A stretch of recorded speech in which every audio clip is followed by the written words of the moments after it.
सबसे बड़ी खबर, दिल खुश कर देने वाली खबर यह है, मेरे भाई ऑफ यूएई जिन पे मुझे बड़ा प्राउड आज फील करता हूं, they have kind of said we are walking out of OPEC. ये जो ओपेक नाम का जंजाल पाकिस्तानियों ने बनाया था, भुट्टो ने बनाया था, कौन इस्लामी मुल्कों से हटाओ, तेल को कंट्रोल करो, तेल की कीमतों को कंट्रोल करो। मैंने आपको कई बार पहले बोला था सर इस युद्ध के बाद ओपेक टूटेगा, और ओपेक टूट गया। यूएई फ्री हो गया, कह रहा मैं तेल बेचूंगा, जिससे मर्जी बेचूं, जितना मर्जी बेचूं। मैंने आपको यह प्रेडिक्ट किया था ओपेक टूटेगा। आई had predicted this well before in advance. अगर कोई हमारा रेगुलर व्यूअर देख रहा, भाइयों याद है मैंने कहा था ओपेक टूटेगा इस युद्ध के बाद। ओपेक को तोड़ने का ये सारी व्यवस्थाएं की जा रही। Donald Trump will go slow because OPEC टूटेगा। Is there any regular viewer there who can really remember that? I had predicted this well before this conflict. OPEC टूटेगा, और ओपेक का टूटना जरूरी है, और यूएई के लिए भी जरूरी है, दुनिया के लिए भी जरूरी है। और ये पाकिस्तानियों ने जंजाल बचाया था, और ओपेक और ओआईसी मिलके बिल्कुल, yes sir your product OPEC will. देखिए मैंने आपको कहा था ओपेक टूटेगा, और बहुत पहले प्रेडिक्ट कर चुका हूं इस युद्ध के दौरान OPEC will go, and I am proud of mister MBZ. Great decision sir, and that is the way to go. बिल्कुल कहा था। देखिए ये हमारे रेगुलर व्यूअर्स से आप जानते हैं, बिल्कुल दूध का दूध पानी का पानी होता है। ओपेक टूट गया है 1 मई से। UAE will not be a part of OPEC. अरे तैयब अर्दोगन तेरी तो वाट लग गई। तैयब अर्दोगन आए कितने ख्वाब सोचा रहा था, इस्लामिक बॉम्ब, इस्लामिक नेटो कर देंगे और कर देंगे। ये ओपेक नाम का वायरस भी मिडिल ईस्ट में डाला था भुट्टो ने। कह रहा तुम्हारे पास तेल है, मुसलमानों सब इकट्ठे हो जाओ, ओपेक संस्था बनाओ और उसके को कंट्रोल करेगा ओआईसी। दोनों मिलके कितना तेल निकालना, कितना पंप करना। जो पीछे यूएस की रिलेशन खराब हुई थी आपके मोहम्मद बिन सलमान से जो बाइडेन के टाइम में, वो नोपेक ओपेक पे हुई थी। बाइडेन ने कहा तेल पंप करके, था मैं नहीं करता, क्योंकि जितना तेल आप ज्यादा पंप करोगे भाई तेल की कीमतें गिरेंगी, तेल का एक रीजनेबल प्राइस आएगा। पर ये पंप ही नहीं करना चाहते। मोहम्मद बिन सलमान तो सोच रहे थे $250 का तेल जाएगा पर बैरल, हम तो मैश करेंगे, हम तो बस सोने के महलों में अयाशिया करेंगे। बहुत बहुत लंबे समय से आप कह रहे हैं। बिल्कुल मैंने कहा था ओपेक टूटेगा सर, और आज आपके पास ये ब्रेकिंग न्यूज भी लेके आ रहा हूं, ओपेक टूट गया है 1 मई से, ओवर। और मैंने कहा था यूएई कर सकता है, यूएई ने करके देखा। Kudos to UAE, MBZ salute, you are the man, you are the man of honour. और आदमी ऐसा ही चाहिए, नेता ऐसा ही चाहिए देश का, जिसमें हिम्मत हो, जिसको राष्ट्र धर्म और राष्ट्र को बचाने की शक्ति उसमें हो। एमबीजेड साहब ने दिखा दिया, ही इज द मैन। और ये पाकिस्तान के साथ दूसरे ये अपने क्या मिलिट्री पैक्ट करते हैं, पाकिस्तान के यहाँ जाके मीटिंगें करते हैं, और यहां मोहम्मद एमबीजेड साहब ने ओपेक तोड़ दिया। गुड। और आप देखिए तेल की कीमतें अब वही नहीं रहेंगी, तेल की कीमतों में मंडी बनेगी। अब यूएई जितना मर्जी प्रोड्यूस करे, जितना मर्जी बेचे, जो मर्जी डील करे। अब ये थोड़ी ओआईसी बोलेगा नहीं इतने बैरल करो, इतनी डील करनी, इसके लिए इतना प्राइस करना, कोई कंट्रोल नहीं।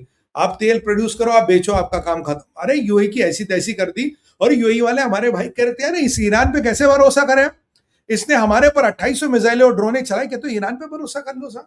और यूएई ने बहुत अच्छी बात की, कह रहा अभी तो इनके पास न्यूक्लियर बम नहीं है, तब ये सुपर पावर समझता है अगर आची अपने आप को। कल को इसके पास न्यूक्लियर बम आ गया तो जीना दुश्वार कर देगा, तो खाने पे हवा पे जजिया लगा देगा। इनको तो हवा पे जजिया चाहिए होगा कल को। जबरदस्त, OPEC is gone, the biggest news. मजा आ गया, ऑयल की कीमतें उठे। और मैं आपको कह रहा हूं भारत को जबरदस्त डील मिलेगी यूएई से। भारत सबसे बड़ा एक्सपोर्टर है, हम आपसे लेने को तैयार है, आप हमें अच्छी प्राइस दे दो तो। मेरे को तकलीफ ये होती थी, भारत दुनिया का 2nd बिगेस्ट इंपोर्टर, हाँ जी ग्लोबल प्राइस ये चल रहा है, इस पे बैरल मिलेगा, क्यों मिलेगा ऐसे बैरल? अगर हम इतने बड़े बायर हैं तो हमें अपना वाला प्राइस चाहिए, हमें भारत वाला प्राइस चाहिए जो भारत के इंटरेस्ट को सूट करेगा। You can not dictate terms to us because our demand will dictate the market price. और ये यूएई करके देगा, और ये अब अमेरिका भी करके देगा। एक ओपेक प्लस भी बना था जिसमें रशिया था, पर ओपेक प्लस इफेक्टिव नहीं था क्योंकि उसमें ये इस्लामिक ताना बाना नहीं चलता था। इसके तोड़ने के बाद मजा आ गया है, मतलब it is fantastic, I am so happy. और अब यहाँ पे भारत को बहुत अच्छी डील मिलेगी। मैंने हमेशा यूएई का सपोर्ट किया इस पूरे युद्ध में। मैंने बोला कि यूएई की सबसे ज्यादा पिटाई हुई, यूएई वाले बेचारे सबसे रीजनेबल है इस पूरे युद्ध में। मैं आपको बताऊं मोहम्मद बिन सलमान में इतनी हिम्मत नहीं जो एमबीजेड साहब ने हिम्मत दिखाई। जो एमबीजेड साहब ने हिम्मत दिखाई, सलमान साहब ने हिम्मत नहीं दिखाई, वो नहीं दिखा पाए वो हिम्मत। और ये एक बहुत बड़ा प्रतिबिंब है कि नेशन को एक स्ट्रांग लीडर चाहिए, तभी वो नेशन आगे बढ़ेगी। तो यूएई का जो पॉलिटिकल फॉर्चून, जो इकोनॉमिक फॉर्चून खतरे में आ गया था, जो यूएई खतरे में आ गई थी, जो इकोनॉमिक बेल आउट पे आ गई थी, I think this is the best decision you could have taken sir. This is the best decision, and you have been hit most, and we have been talking about it, and we are with you. और आप हमारे third biggest trading partner हो, आप हमारे भाई हो, आपको पूरा समर्थन है, and we are with you, and this is very good. अब मजा आने वाला, अब मजा आने वाला. I mean I am going to really enjoy it. मजा आने वाला. तेल निकालो बेचो, तेल निकालो बेचो, किसी से परमिशन नहीं लेनी. ओआईसी वाले ये मौलाना नहीं बताएंगे कितना तेल निकालना है, कितना बेचना. आपको व्यापार है, करो. आपको पैसे चाहिए, निकालो तेल, बेचो तेल, और भारत को बेस्ट डील दो सर. भारत से रुपयों में डील करो. क्या आप भारत के साथ रुपयों में ट्रेडिंग हो सकती है? मुझे लगता हो सकती है. मुझे देखिए 1962 तक वहां हमारा रुपया चलता था. क्या करेंसी कभी भारत को पैग हो सकती? हो सकती. बड़ा लंबा सपना, बड़ा भी नहीं हो सकता. क्या रुपयों में डील हो सकती है? हो सकती है. भाई यूपीआई भी तो चाहिए रहा है, पहुंच चुका ऑलरेडी. तो भाई मतलब फैंटास्टिक. मतलब this is a news which is a news of a lifetime. मजा आ गया. I am very happy, and this is the way to go. इसीलिए सुमित पीर शो, फर्स्ट एंड फास्ट, याद रखिएगा. तो ये बहुत बड़ी खबर है, और भारत के लिए बहुत बड़ी खबर. और ऑयल और गोल्ड, ऑयल नंबर 1 है इंपोर्ट लिस्ट पे, गोल्ड नंबर 2 है. अब ऐसी व्यवस्था कोई गोल्ड में भी हो जाए, वाह वाह, जय महाकाल, मजा आ जाएगा.